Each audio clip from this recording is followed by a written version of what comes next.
Maybe some of the more attentive viewers might have noticed, but we've recently replaced all our writing staff with robots. As such, grammar mistakes are way down, the amount of segments written are way up, but jokes are still as mediocre as ever.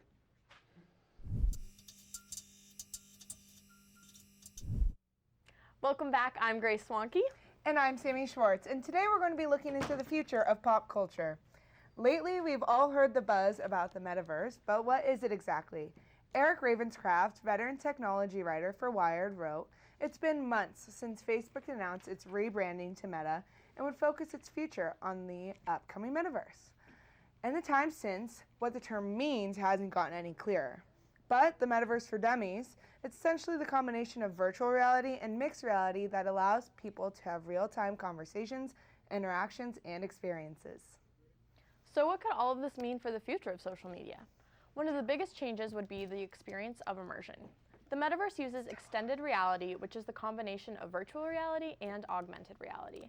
This just pretty much means that rather than experiencing social media in a 2D form, like scrolling through a curated algorithm, we could really feel like we're with the people due to the immersive experience.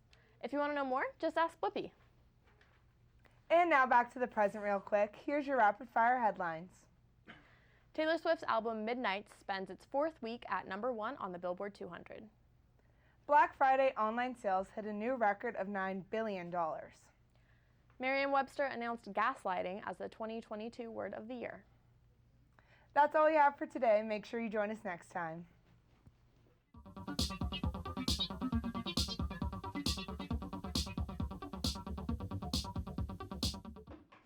The future really is right around the corner, especially if you're talking about Boston Dynamics. This tech company has produced viral videos of robots with extreme capabilities that some say are frightening. Haven't they learned anything from movies such as 2001, I, Robot, Ex Machina, and even WALL-E? Well, the company issued a statement pledging an ethical approach to mobile robots. An example of this is their robot Spot, who is normally used with the intention of keeping humans out of harm's way by performing routine inspections around combustible materials and even checking for gas leaks. But another video made by a group of VFX artists shows us another perspective on what coexisting with these machines might look like in the future. Bosstown Dynamics made a video starring an extremely similar but completely fake robot made with a mocap suit and a lot of movie magic. But reality may not be far off. The real robotics company also proposed makeshift efforts to weaponize commercially available robots in their statement. To back this up, they filed a lawsuit against a similar company for plagiarizing their design and using it for homeland defense. Now, I'm not a betting man, but if I had to, I would go with the company that has the US military in their back pocket, just in case. After all, it looks like the weaponization of humanoid machines is a lot closer than we might think.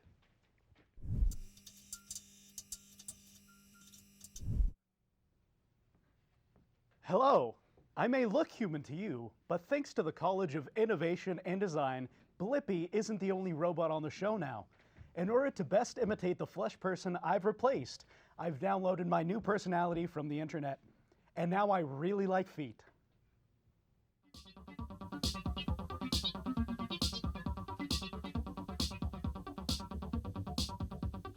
Every week I live for swing dance night. Yeah. It is my oasis in the urban jungle. Throughout history, dance has evolved and continues to change with each generation. But for this group, they keep it old school with swing and line dancing. Today, I intend to find out what makes these slick moves stand the test of time on this quite literal episode of Boots on the Ground. My first steps was to grab a swinging partner and lead them with some flashy moves. It was much easier than I expected, but things got a bit challenging. I needed pointers on how to lead.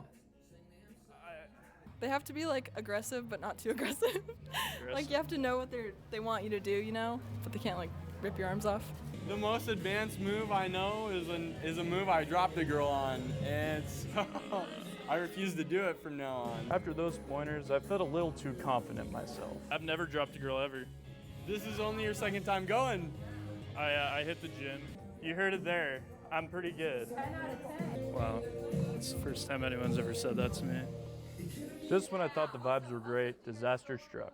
They want to boot us out of the building because we're being too loud. Who wants to go outside and do But these dancers had a different idea.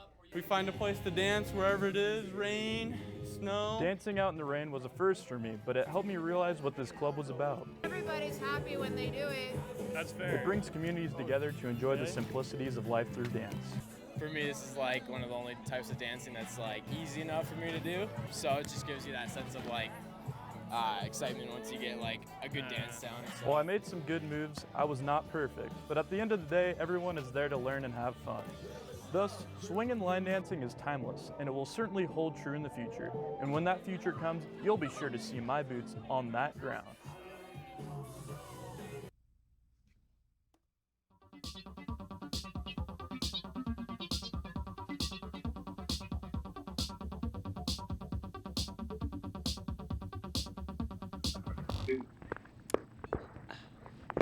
Hey, welcome to Blippi's Bites. Today, Blippi's going to tell us a bit about the future. Well, my ideal vision of the future would be a world where we could make it out of this place, but we haven't exactly made a ton of progress on that. Guess we'll have to save the singularity for another day then, huh? Well, I've actually been thinking about that. Maybe I've been trying too hard to get myself into reality, so instead, why not bring a piece of reality in here? After all, the whole goal of the metaverse was to create something parallel to reality. So here's my first step. Ta-da! My own little version of the 360 studio. Oh, that's pretty cool. Why is everything chrome? Everything is chrome in the future. Now I just need to get some people in here. Say, you wouldn't maybe be opposed to, I don't know, stopping in sometime? But we have to turn your brain into computer code, so. Well, that's all the time we have today. We'll send it to the next segment. That's all from Blippy here in the Metaverse.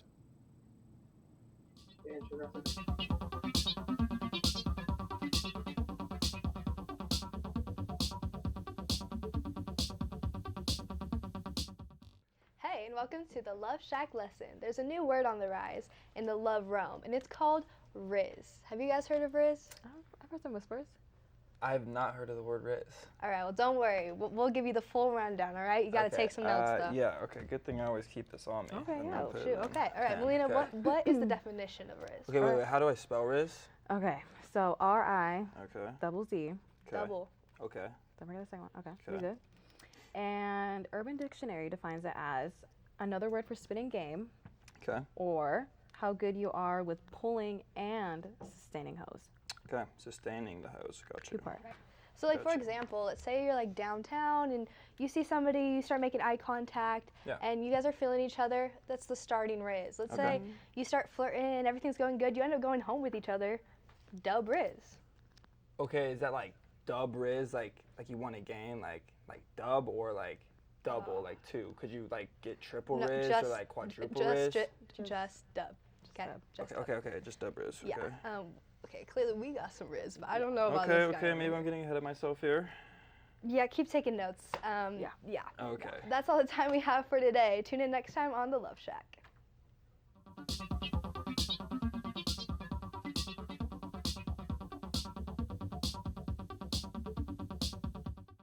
On today's futuristic episode of Live and On Demand, I've got a detailed list of my opinions on what the future will look like. In the future, cell phones will finally live up to their own name and be powered by their own mitochondria. In the future, thanks to global warming, future editions of classic sci-fi novel Fahrenheit 451 will be retitled to Just a Mild Summer Day. And in the future, scientists will finally figure out that antibiotic-resistant superbugs will choke on microplastics in human blood and just kind of cancel each other out. Go figure. Bram, you want to give it a try? In the future, I want to have kids, but I just got this letter from the vasectomy gnomes that have very different plans for me. Shoot, I better check my mail when I get home.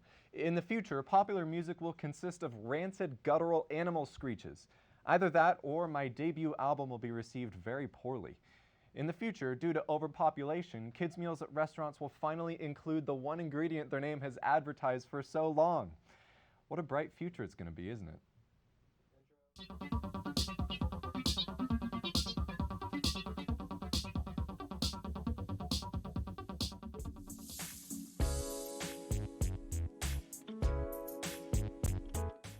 Man, it is crazy to think how much the game of basketball has changed in just 7 years.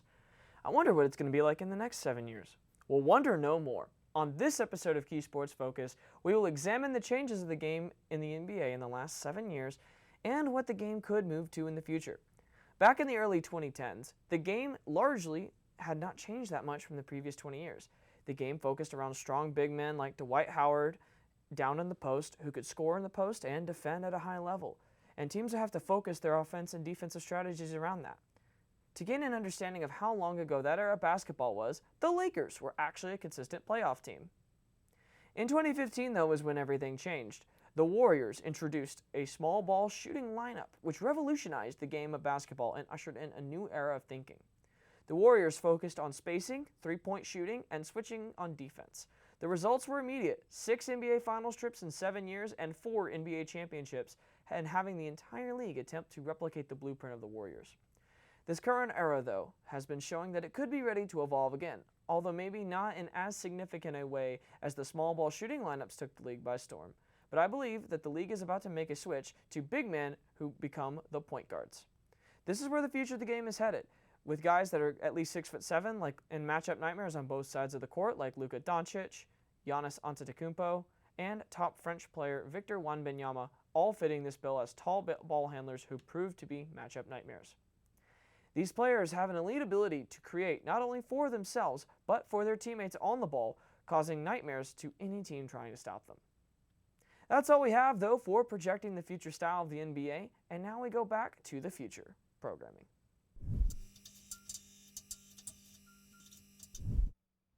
Remember, kids, the future is scary and unforgiving, and growing up is a scam.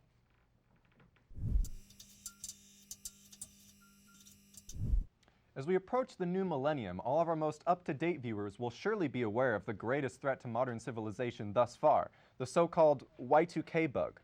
While many people have heard this name as the new harbinger of the technological apocalypse, even more are uncertain about the terrors that this future will bring. As the aforementioned name suggests, the Y2K bug is a computer bug, or rather several million computer bugs. As such, the best way to combat their potentially world-ending effects would be to A, turn off your computer so the bugs have no electricity to feed off of, or B, take the tried and true chemical route. The first option is the simplest, but it would mean losing your electronic mail, computer games, and worst of all, tax filing software. Therefore, the US government has rolled out an equally effective solution by providing every household with a gallon of DDT, the life-saving space-age pesticide. Regardless of which solution you choose, dear viewer, if the Y2K bugs aren't stopped, they will run rampant, devouring the nation's electricity. Godspeed, America.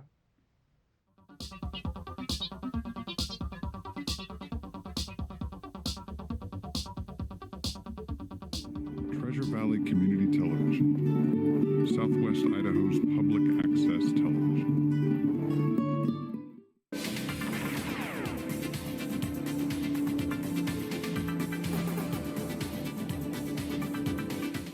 Floundering futuristically towards your screen, it's me, Samuel Coogan, the State Line Stallion, here with another rollicking episode of the Flashback Zone, the show where we take a look back at years past in the university television catalog.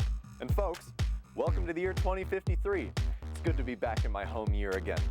Using futuristic satellite television technology, we are simulcasting to every year in recorded history.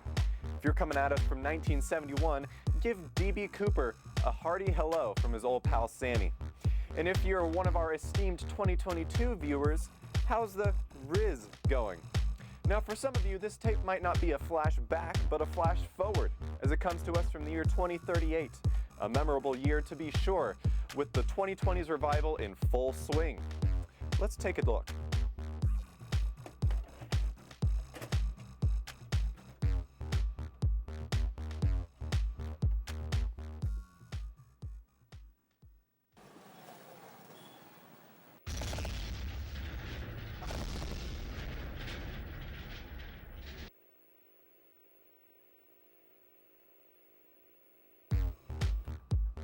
Oh boy. For some of our more recent viewers, you'll surely recognize that site. And if you're from the years 2037 and earlier, just don't worry about it yet. For University Television and our parent company Skynet, I've been Samuel Coogan, the State Line Stallion. I'll catch you on season 63 of the Flashback Zone.